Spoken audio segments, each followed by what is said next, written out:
तो इस जीव को जगाता है। सोए हुए हैं हम इस मोह की नींद में, अज्ञान में हम फंसे हुए, उस अज्ञान को दूर कर दिया सतगुरु ने, प्रकाश में ला दिया हमें। फिर ये नहीं हो सकता कि हम नाम को छोड़ देंगे। हाँ, ये है कि यूं समझो कि हम अपने कर्म से भटक जाएंगे, कर्म से भटके हुए फिर कभी ना कभी मौका मिलेगा फिर आ जाएंगे, लेकिन वो भटके भी नहीं। गुरदास जी की वो, क्योंकि गुरु की मौज समझो, वो भी उन्होंने काशी जी में सत्संग शुरू कर दिया। अब गुरु की शरण में रहे थे, गुरु की सेवा की थी और गुरु की कृपा दृष्टि उन पर विशेष रही थी।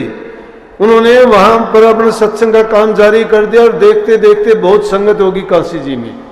बहुत संगत होने के साथ साथ क्या हुआ, वहां का राजा भी उनका शिष्य बन गया और रोजाना सत्संग में आके उनके चरण दबाता, सेवा करता बड़ा आदर सम्मान से, और गुरु के सामने नीचे आके बैठता, रोजाना सत्संग को सुनता।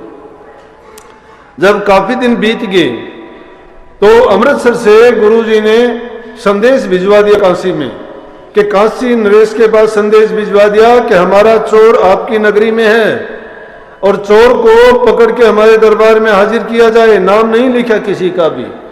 राजा ने जब ये देखा कि ये अमृतसर से गुरु हरगोविंद सिंह जी का संदेश आया है, उन्होंने उस संदेश को घुमवा दिया, डोंडी पिटवा दी जगह जगह उस संदेश की कि भाई अमृतसर से गुरु महाराज के दरबार का कोई चोर यहाँ आया हुआ है, और संदेश उनके लिए यह है कि उस चोर को वो अपने आप हाजिर हो जाए, नहीं तो हम उसको पकड़ के अमृतसर गुरु महाराज के चरणों में पेश करेंगे और उनके आदेश अनुसार उसको वहीं लेके जाएंगे। जब ये संदेश गया तो भाई गुरदास जी राजा के सामने जाके पेश हो गए और कहने लगे वो चोर मैं हूं। राजा कहता है कि अब तो मेरे गुरु आप ऐसे हो ही नहीं सकते, मैं कैसे कह सकता हूं कि रोजाना जो लोगों को आप संदेश देते हो, जो शिक्षा देते हो, जो कल्याण की बातें उनको बताते हो, बुराइयों से आप जो छुटाते हो और रोजाना आप अच्छे से अच्छे काम करने के लिए प्रेरित करते हो, और आपने इतने लोगों को बुरे रास्ते से हटा के अच्छे मार्ग पर लगा दिया, ये बात मैं नहीं मान सकता कि आप गुरु महाराज के चोर हो सकते हो। कहने लगे ये बात राजा आप नहीं समझोगे, वो चोर मैं ही हूं गुरु का, और आप ये जब आदेश हुआ ही है तो मैं एक बार जो भूल कर चुका, अब ऐसी भूल शायद मेरी भूल बख्शने के लिए गुरु महाराज की कृपा है कि आप मुझे वहां लेके चलो और पेश करो गुरु दरबार में। कहने लगे जी मैं कैसे मानूं ये बात कि जब मैं आपके रोजाना नित्य प्रति का काम देखता हूं, चोरों का काम तो ये नहीं होता, चोरों की तो मलिन बुद्धि होती है, काम उनके ऐसे वैसे होते हैं, वो तो दुनिया की नजरों से छिपते फिरते हैं। आप तो समाज को राह दिखाने वाले हो, आप दुनिया को एक अच्छे संदेश देते हो, आप तो मसीहा बने हुए हो, और फिर मेरे गुरु हो, मेरी क्या औकात है कि मैं आपको लेके चलूं? ये मैं आपको नहीं कह सकता। कहने लगे कि मैं गुरु हूं तो मेरी बात मानेगा कि नहीं मानेगा? मैं गुरु नहीं हूं, लेकिन आप जब कहते हो तो मैं आपका तो गुरु हुआ ना। बोले कि हाँ, तो मेरा वचन मानेगा कि नहीं मानेगा? कहने लगा कि आपके दो वचन माने जाएंगे, एक तो गुरु हरगोविंद सिंह साहब का वचन मानोगे और एक मेरा वचन माना जाएगा।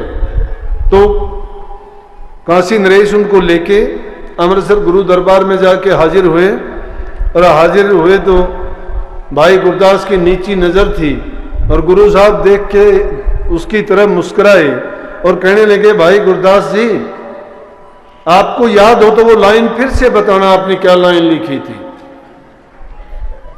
आपने क्या लाइन कही थी, वो आप दोबारा से आपको याद है, बता सकते हो?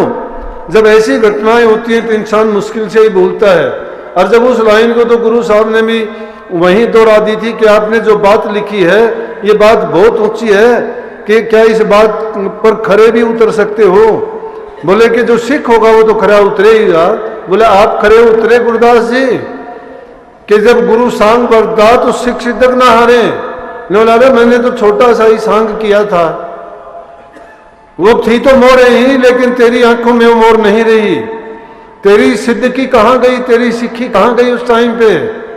कह त्राई त्राई करके माफी उन्होंने मांगी और कहने लगे कि ये जीव भूलनहार है, सतगुरु आप बख्शनहार हो, आप निमाणियों के माणी हो, नियोटियों के आप ओट हो, निआश्रियों के आप आसरा हो, आप गरीबों के, दीनों के आप दयाल हो, आप भटके हुए जीवों को मार्ग दिखाते हो। ये जीव तो अंधा है, मूर्ख है, अज्ञानी है, इतनी समझ इसमें कहाँ है कि समझ पाए। बोला कि वो भूल हुई मेरे से। सतगुरु जिस जीव को आप चाहते हो वो तिरे तो तिर सकता है, और आप भी जिसको चाहोगे वो नहीं तिर सकता। जिस प्रकार से समुद्र में राम के लिखे हुए पत्थर तो तैर रहे थे और रामचंद्र जी जिस पत्थर को छोड़ रहे थे वो डूब रहे थे। बोले कि जिसको सतगुरु छोड़ देगा वो डूब ही जाएगा, लेकिन सतगुरु किसी को नहीं छोड़ता है, शिष्य छोड़ सकता है। शिष्य छोड़ सकता है, गुरु और शिष्य को कभी नहीं छोड़ सकता। गुरु की लड़ जो जीव सच्चाई से, यकीन से, पूरी श्रद्धा से पकड़ लेता है, उस जीव का निश्चित रूप से इसी जीवन में देख लेता है कि मेरा कल्याण हो गया। उसको अभी पता लग जाता है मैंने क्या पा लिया, मैंने क्या कर लिया। अरे जो लोगों की नजरों में उठ गया वो उठ गया है, जो लोगों की नजरों से गिर चुका है तो परमात्मा की नजर में कहां से उठेगा। क्योंकि समाज की आवाज परमात्मा की और प्रभु की आवाज होती है, एक दो आदमी की आवाज नहीं है। इसलिए उनमें भी प्रेरणा परमात्मा की ही होती है। तो सबसे मुख्य करके बात क्या है कि संत सतगुरु संसार में इन जीवों के कल्याण के लिए ही आते हैं। और कल्याण का रास्ता क्या है? नाम का। नाम की मैंने कहा कि नाम की साधना कैसे होगी। अब नाम तो हम देखा देखी ले लेते हैं, नाम की कमाई नहीं करते। नाम की कमाई अगर करना चाहते हो तो क्या है कि इंसान के अंदर नंबर एक कि दीनता और अधीनता होनी चाहिए। कभी किसी चीज का मान अभिमान नहीं दिखाना चाहिए। आदमी अपनी इच्छाओं पर और कामनाओं पर कंट्रोल करे। मन बार बार आपको भटकाएगा, उन भटकावों से छोड़ के और अपने आप को बार बार लानत दे के फिर उसको सतगुरु की तरफ जोड़ो। फिर उनको उन शिक्षाओं को याद दिलाओ कि गुरु की शिक्षा ये नहीं है कि आप जो से इस मार्ग पर चलो। अपने खान पान का विशेष ध्यान रखो कि जिस इंसान का खाना पीना तामसी है, गरिष्ठ भोजन खाता है, चरपरा भोजन खाता है, उसकी इंद्रियां जोर करेंगी, उसकी मन की भावनाएं बदल जाएंगी, वो भटका देंगी इंसान को। तमोगुणी प्रवृत्ति उसमें हो जाएंगी, रजोगुणी हो जाएंगी, सतोगुणी प्रवृत्ति नहीं रह सकती। सतोगुणी के लिए आदमी हल्का भोजन खाए, पवित्र भोजन खाए, बिल्कुल सादा भोजन खाए। क्यों कि भजन करने में सादा भोजन खाओगे जल्दी हजम होगा, आलस नहीं होगा। सुबह उठने का, जल्दी उठने की एक आदत बनाओ। सूर्य उदय होने से पहले जो इंसान उठ जाता है उसको दिन भर सुस्ती कभी नहीं आएगी। सूरज उदय होने के बाद जो उठता है वो यूं समझो कि पूरा दिन से लाख प्रयास करो फिर भी उसकी सुस्ती कभी नहीं जाएगी। और सुबह का टाइम जो होता है वो शांत वातावरण होता है, उसमें एकाग्रचित्त होकर तुम ध्यान लगा सकते हो, अच्छा चिंतन कर सकते हो। और जिस चीज का भी तुम ध्यान करोगे, स्वाध्याय करोगे, सिमरन करोगे तो उसमें आपको 100 गुना फायदा दिन के समय से ज्यादा होगा। क्योंकि दिन के समय में जो संसारी चीजें हैं, आवाजाही की हैं, आवाजें हैं, वो हमारे वातावरण में गुंजायमान होती हैं और वो हमारे ऊपर असर डालती रहती हैं।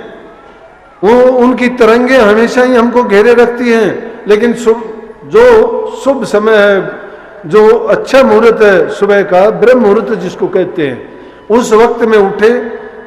अगर ज्यादा नहीं कर सकते तो मैं कहता हूं कि इंसान सच्चे दिल से एक ही आराधना कर ले कि प्रभु मैं भटका हुआ जीव हूं, मैं किसी भी प्रकार से सच्चा नहीं हूं, गलत काम मेरे से होते हैं, मैं माया और काल में फंसा हुआ हूं, आप मुझे बचाओ तो ही मैं बच सकता हूं।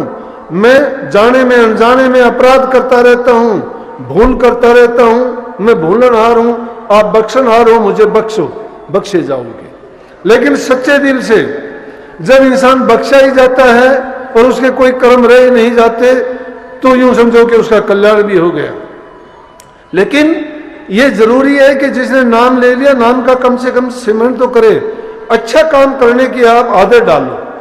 अच्छे काम में क्या है? परोपकार के काम है। दूसरे जीवों पर दया करो, माँ बाप की सेवा करो, घरों में प्यार प्रेम का वातावरण पैदा करो।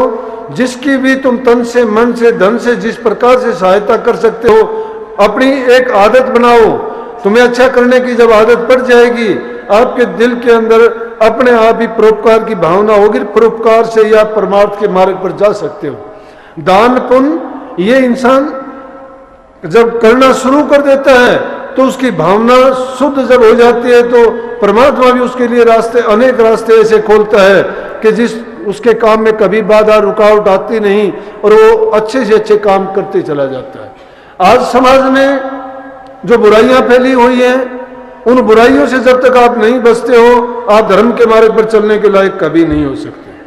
जिस प्रकार से भ्रूण हत्या जैसा पाप है, आज कन्याओं को मार रहे हैं। पता लगता है कि गर्भ के अंदर ये कन्या है, डॉक्टर लोगों के पास जाते हो, दवाइयां लेके उस कन्या को, बेचारी को गर्भ में ही खत्म करवा देते हो। इससे घोर पाप कोई नहीं हो सकता।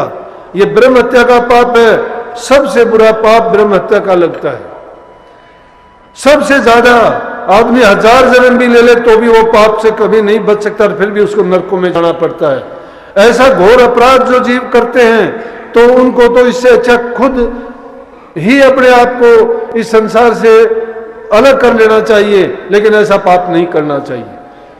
फिर परमात्मा जिस जीव को भेजता है उसके निमित्त कोई काम है वो करवाना चाहता है। हमें क्या अधिकार है कि उस जीव को ना आने दें? परमात्मा हंसता है उस इंसान की मूर्खता पर कि मैं सब कुछ करने वाला ऐसा करना चाहता हूं और इंसान मेरे काम में बाधा बन के वो अपनी शक्ति दिखाना चाहता है। तो हमारी शक्ति क्या है परमात्मा के आगे? कुछ भी नहीं है। जब हम कुछ भी नहीं है फिर उसके आगे अपनी मन मर्जी चलाना चाहते हैं, हमारी मर्जी नहीं होती। बंदा तो लाख चाहता है, वैसा नहीं होता है। हमारी चेती होत नहीं, प्रभु चेती तत्काल, बलि चाहे आकाश कर प्रभु पठायो पताल। हमारी चेती नहीं होती, प्रभु की चेती होगी। तुम लाख कोशिश कर लो तो भी नहीं रोक पाओगे। जिस प्रकार से बलि तो चाहता था इंद्र का राज ले ले, लेकिन हुआ उल्ट, पताल में भेज दिया गया। इंसान की चेती हुई नहीं हुई ना।